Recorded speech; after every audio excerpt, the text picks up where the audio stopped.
कोपिला लाग्दैछ हामी कति खुसी हुन्छौँ आहा यसो धेरै फल्ने भने तर यो पनि छोडिदिने यो पनि छोडिदिने यो पनि छोडिदिने यो पनि छोडिदिने सबै छोडिदियो भने यहाँ यसलाई खाद्य तत्त्व नपुग्ने हुन्छ उदाहरणको लागि एउटा यहाँ 12वटा छ 1 2 3 4 5 6 7 8 9 10 11 12 हामी 12 फलाउँदाखेरि फलको साइज सानो हुने अब यसमा चाहिँ बिचको मात्रै राखेर यसलाई चाहिँ सट्टैसँग छेउछेउको फ्याँकिदिने यसो फ्याँकिदिने गऱ्यो भने चाँडो रह्यो चाँडो त नष्ट भयो जस्तो लाग्छ तर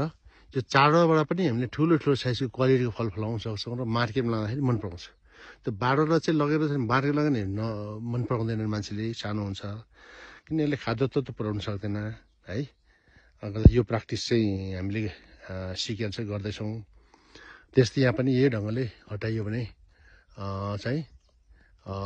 यो भोलि गएर उसको फलहरू क्वालिटी हुन जान्छ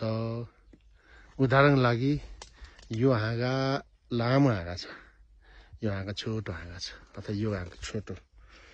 अब यसमा पनि हामी 4 राखेका छौँ यहाँ 1 2 3 4 4 5वटा है राखेका छौँ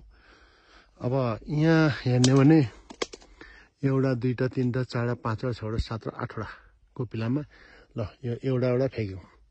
स्टिल कति रह्यो भने 1 2 3 4 5 6 7वटा छ यो 7वटा राख्ने बिचको मात्रै यो बिचको फ्याँकेर बिचको बिच फ्याँक्दाखेरि पनि 7वटा रह्यो यति राखिसक्छ भने फेरि यसो यहाँ भनेको फल सानो भइदिन्छ भने यहाँ चाहिँ 1 2 3 4 5वटा छ यो लामो हाँगान छ है लामो हाँगान छ गर्दाखेरि त्यसले दिने न्युट्रिसन बराबरको यसले दिनु सक्दैन गर्दा यो हेरेर हामी चाहिँ सम्भवतः यति राखेको छ भने भोलिपछि भयो भने अझै एउटा हटाएर गर्दा पनि राम्रो हुने रहेछ है हाम्रो प्र्याक्टिसमा सिकिन्छ त्यस्तो छ तर यो फेरि अर्को कुरो चाहिँ राम्रोसँग पराक्सेसन नहुँदा पनि यो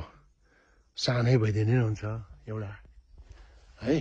राम्रोसँग पराक्सेसन यो ठुलो पनि भइदिन्छ यतापट्टिको यति ठुलो हाँगा लामो छ भने यो राम्रोसँग चाहिँ पोलिनेसन भएन भने पनि यिनीहरू सानै भइदिँदो रहेछ है यो चाहिँ कुरा हो तर हामीले यहाँ भालेर यसो डेभलप गरिरहेको छौँ नजिकै छ भाले कन्फर्म यो भाले फुल हामी यसरी दाहिने लाँदैछौँ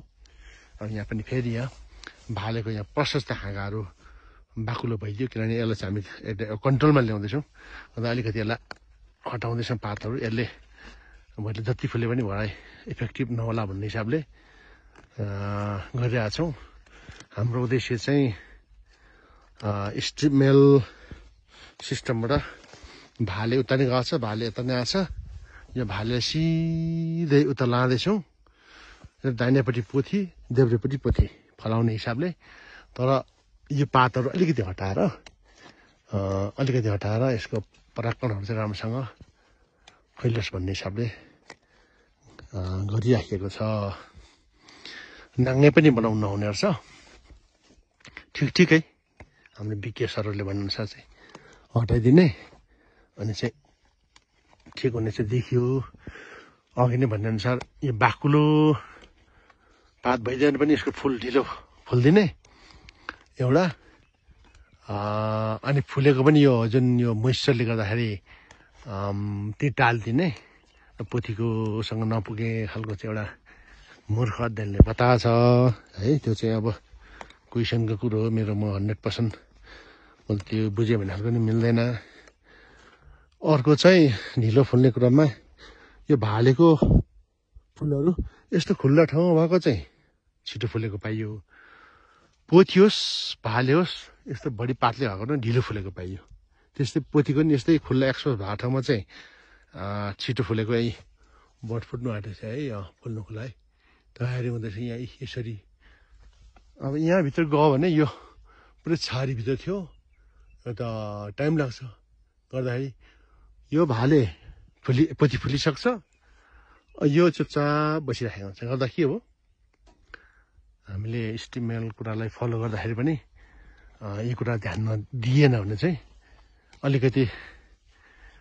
उत्पादनमा घाटा नै हुने चाहिँ देखिन्छ अन्त यो एकदमै कन्टिन्यू प्र्याक्टिस छ अब नेपालमा पहिलो खेती पनि हो। अब न्युजिल्यान्डको साथीहरू पनि सिकिँदैछ, बागवानी पनि सिकिँदैछ, विज्ञ सरहरूले पनि सल्लाह दिइरहनु भएको छ। अब पछि गएर रिसर्च अध्ययनले राम्रो राम्रो प्र्याक्टिसहरू किसानहरूले पाइन्छ, किसानले हामीले पाइन्छ होला भन्ने आशा चाहिँ छ। यस्तो खालको कोसिस गरिदिनु चाहिँ हजुर। अब अहिले चाहिँ खुला अब है भनेको पातहरू प्रशस्तै मात्रामा भन्दा अब ठिक पात झारियो, अलिकति खुल्ला पनि भयो, लाइट पनि छिरो। अघि त लाइटै छिरो थिएन, त्यसो छ। किवीको भाले यहाँ चाहिँ फुल फुट्न आँटेको छ, बिचको पहिला फुट्छ, फुट्न आँटेको छ,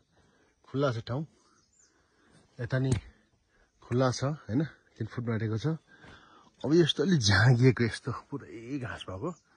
झाँगेको भित्रमा चाहिँ कम्तीभन्दा कम्ती लाइट भेट्ने ठाउँमा चाहिँ के हुँदैछ नि यसरी, यो बिचकै पनि फुटेको छैन,